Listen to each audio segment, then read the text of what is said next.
So based on what we've discussed with these different research paradigms, the method of assessing research differs.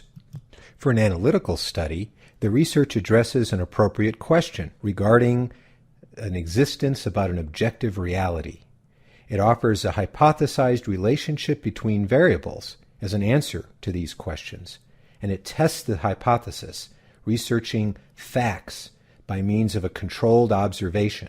So in scientific method, you'll hear of a control group and experimental group, as many of you may be familiar with. It recognizes that the observation of these variables and these relationships can't be separated from the concepts which the researcher brings to the observation. So they're explicit, and that the observations are precise, they're quantitative, they can be counted, they're reliable, and that other observers will see the same things. The methods and procedures are clearly described so that the researcher could replicate a study, and the data are interpreted in light of the categories that have been hypothesized, the ideas that are hypothesized. And then they're gone through a very rigorous treatment through statistics to determine its reliability and validity. And then the conclusions are drawn in light of success, of the ability to test a hypothesis. The researcher's job is to be objective. It's to, almost as if you're standing outside looking at something that is reality and then observing what you're seeing as reality. But the researcher needs to be outside and objective from the research. In the interpretive paradigm, the criteria for good research is different altogether.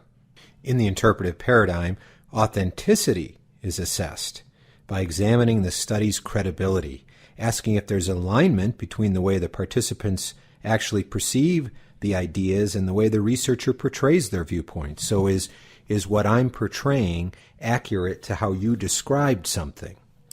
Dependability asks if the inquiry process is appropriate and of high quality. And strategies or focus may change as the study continues because it's emergent, interpretive. A dependability audit can be done, and confirmability examines the influence of the researcher's judgment and whether or not the data is real as opposed to made up. So can you actually go in and see what the person did if you needed to? In this case, the context of the research is as important as the topic itself.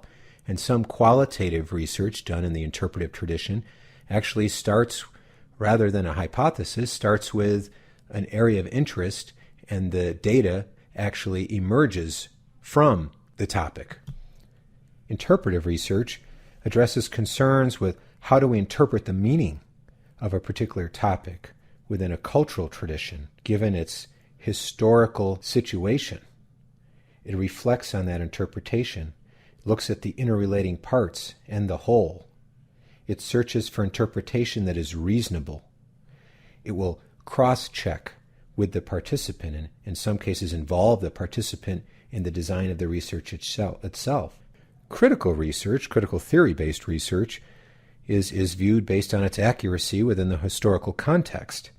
And is it oriented toward emancipation of race, gender, class, or some other oppressed group? Well, I hope you found this module interesting and a little different, and we will be getting back into the discussion of action learning, action research.